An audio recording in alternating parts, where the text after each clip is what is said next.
Quite simply, no introduction. The moral of this video is don't go to extremes. Because if you go to one extreme, you might get thrown to the other. And therefore, moderation is key. Because in order for life to be beautiful, it should be in balance. In balance, we find wholeness. And Alex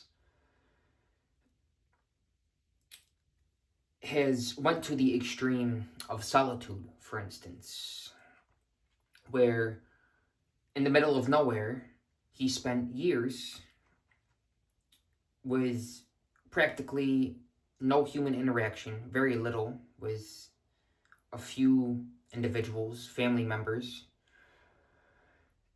And during this time, I say years, I lost track of time. You could say earthly time. Because those years felt like an eternity. I really came in touch with knowing what it means to exist within and as eternity itself. My pastor says God is before eternity. Just try to fathom something that's never beginning and never ending, that's always continuing, as life is. You all know the saying, life goes on, life continues on. And during deep periods of solitude and stillness and silence, you really come in touch with this life essence that animates all of us, simultaneous. We all exist in an infinite, eternal now. An autobiography of a yogi, written by Paramahansa Yogananda. There's a sentence, God is eternity. Now, yes, it's a blessing to relish your own company, your own holy company. However, you need not take it to the extreme. Again, moderation is key. Take it from my experience. It really was a challenge for me to go from that space, that state of consciousness, where I practically lost touch with what it means to have a personality. So it was really a challenge for me to re-enter the world and a seemingly normal everyday life with a job, and there was no social resistance or awkwardness. It was just simply a silent presence, which is always with us, which is still always with me. But now I interact and engage and involve myself with humanity consciously. Now it's effortlessly, whereas previously it really was a challenge for me after spending that period in solitude.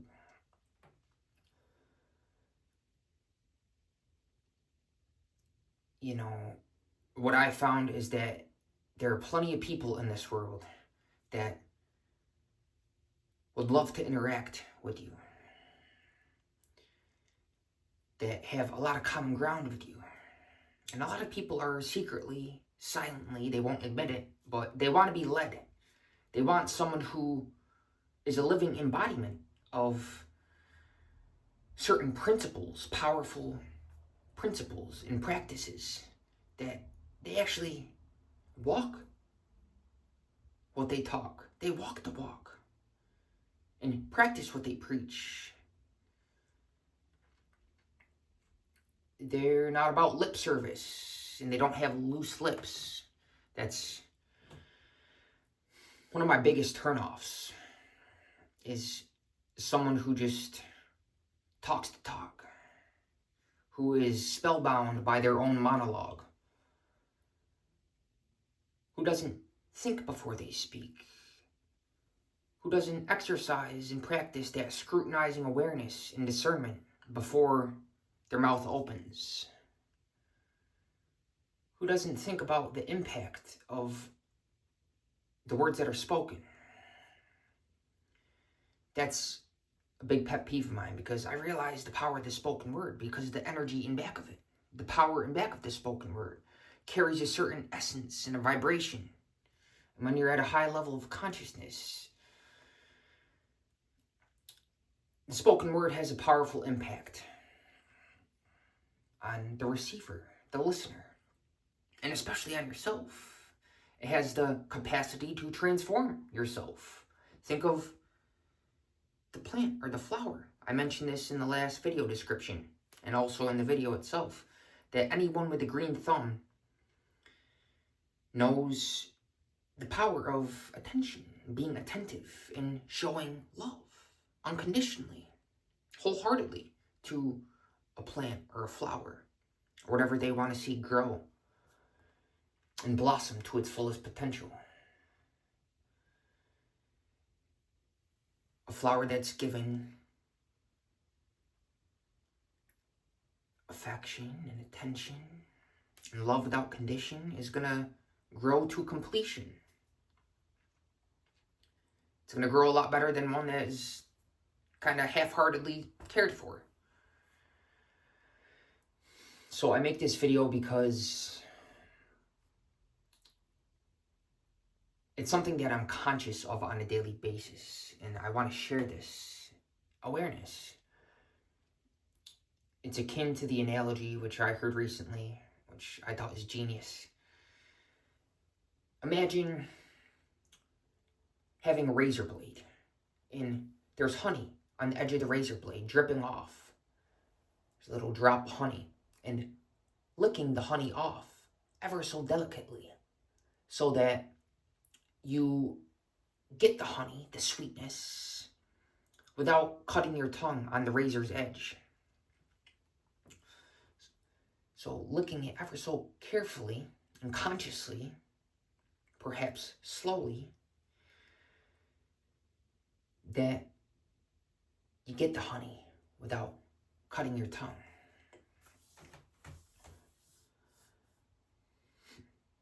That is the balance.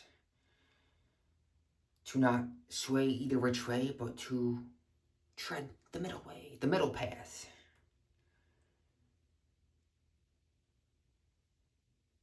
And master the art of balanced living.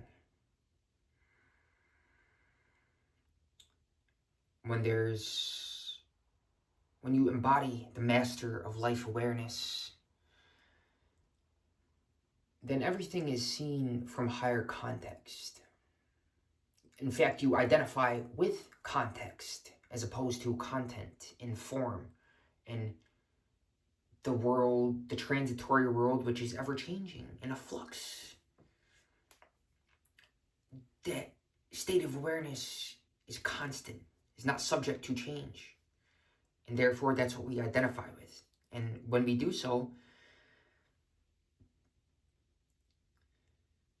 you're unfazed by anything that happens around you. You can navigate reality with a state of grace, even when life throws you curveballs.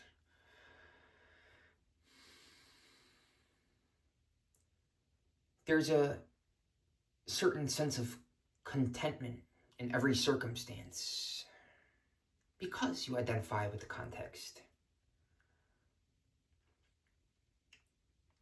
With the higher field, with the field itself, identify with the all-inclusive, all-encompassing, omnipresent, omniscient, omnipotent. Identify with the field itself, rather than the content contained within the field. In other words, identify with the state of awareness that is constant rather than physicality or materiality, which is in a flux. So you can identify with this even well embodied. Not identify with the body, but still treat it as a holy physical temple, as a sacred vessel that we've been gifted by God, by the field. It's like a pop-up within the field that is here for a very brief time and goes back to Earth. The physical body, at least. The Earth collects every atom.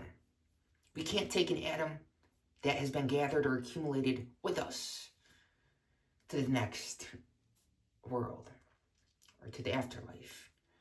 And make no mistakes about it. I had this conversation with someone the other day that how you live your life in this world is going to determine your afterlife. Don't think that if you're committing a bunch of sins and living in a reckless way that when the body goes back to the earth, when you make the transition, don't think that it's going to be automatically better in the next life. How you live here determines the spiritual consequences that are accrued, the spiritual merit that is accrued in the next life.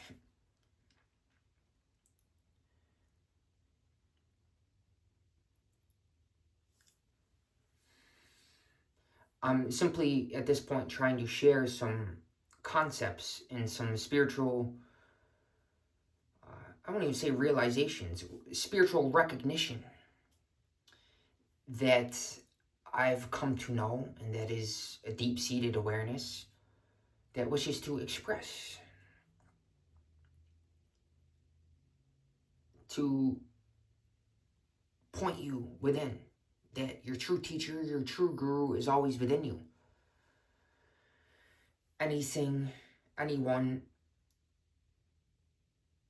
appearing as a teacher is a true teacher, simply trying to point you to that which you already know within your own heart.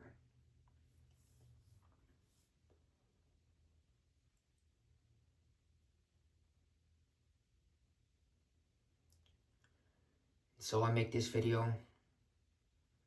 Again, I started off with the point, the intent is it's not necessary to take things to the extreme. Yes, you can, to say, hey, I can do this, to really see and experience what it's like to do that. But once you see that, witness that, you don't have to go back. You can live life in balance. How would we know what heaven is without having been to hell? If it wasn't for the pitfalls, how would we know how to climb out?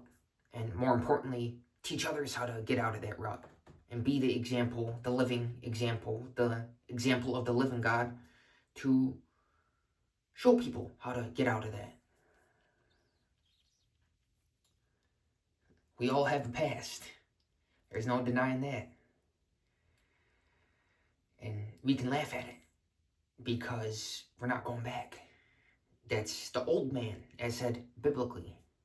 Presently, we're the new man or woman, new person that doesn't have to revisit the past. We can say, hey, yes, it's had an impact. It's helped shape me into the character, into the man or woman that I am today. So instead of dwelling upon it, we can be grateful for even seemingly so-called traumatic experiences. Because actually, without the contrast, how would we have our ability to perceive things from a wider perspective presently?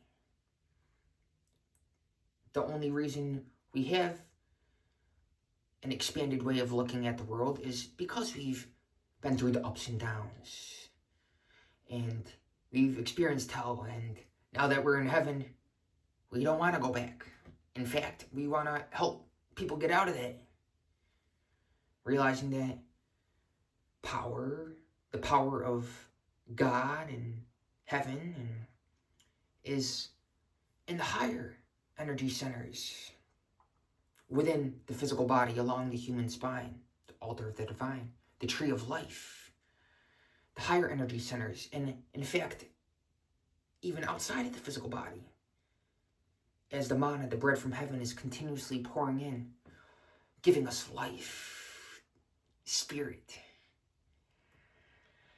and embodying it, being living proof of it, sharing it, knowing, living, and sharing Christ. The Lord, capital Lord, the Holy Trinity. Father, Son, Holy Spirit in me for all eternity, within you too. This video is about you, about us, really, because until we're all liberated, none of us are. And such is the avatar, the role, we could say the archetype of the Bodhisattva, the one that has realized certain things and consciously comes back to the world to bring that awareness, to bring that energy to the rest of humanity so that everyone can benefit from it.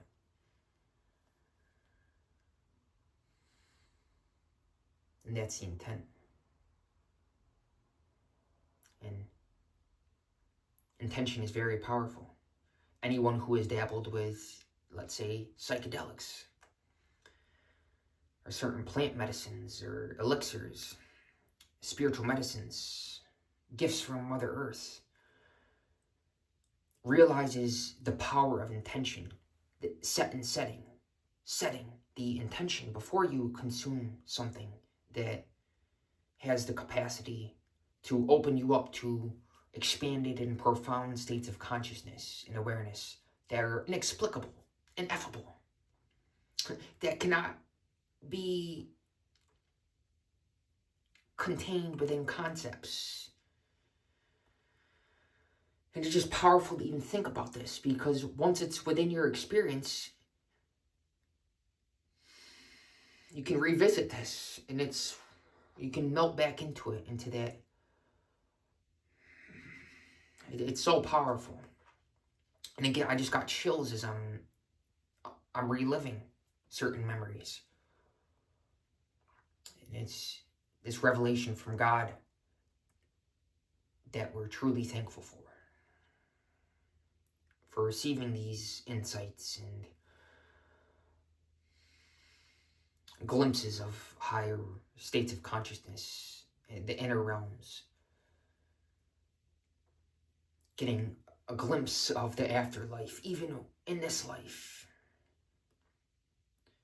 and thus realizing that death is an illusion, realizing that I am the death of death. I cannot die. As infinite spirit, as my identity with infinite spirit, I can't die. And thus, there's nothing to fear. You truly are fearless, because once you conquer the fear of death, the illusion of death, and realize that all fear is illusion, then there's nothing else to fear, because that's the foundation, that's the fundamental fear. Once that's overcome, then you're free. At least to a certain degree. There's different levels of freedom, just like there's different levels of truth, levels of consciousness, levels of awareness. And there are so many different nuances. It's infinite. And so to try to describe it can be a challenge, but I'm up for the challenge, baby. That's what brings me here today. And I want to say, a beeswax candle in the background, baby. Yes, sir. God's energy, light. The windows open. Wind, fire. Speaking. Throat chakra, sound, vibration. Of course, it comes from a place of purity. The sacral chakra. Water, completely pure. And the Muladhara, the root chakra, grounded. Physical exercise, physical activity, certain practices that help us live a balanced life, even when our energy is predominantly towards the top of the spine, in the head. To remain grounded requires being attentive to our physicality. And thus, exercise plays an important role in our spiritual journey, and eating healthy.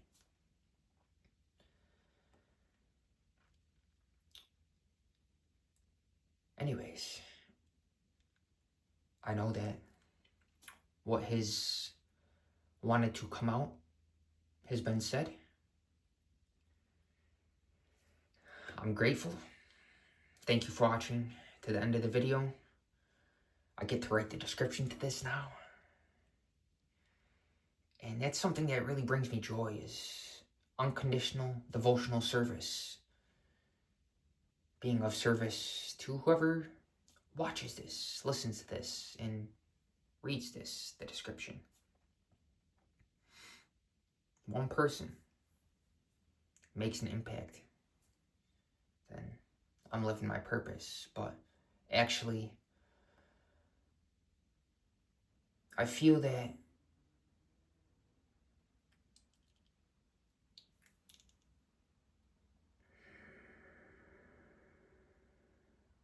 some thoughts you can simply keep to yourself. But actually, nothing is hidden from God. No thoughts are hidden, are private, are secret. God is omnipresent, omnipotent, omniscient, and therefore, there's nothing to hide. Especially when God is on your side.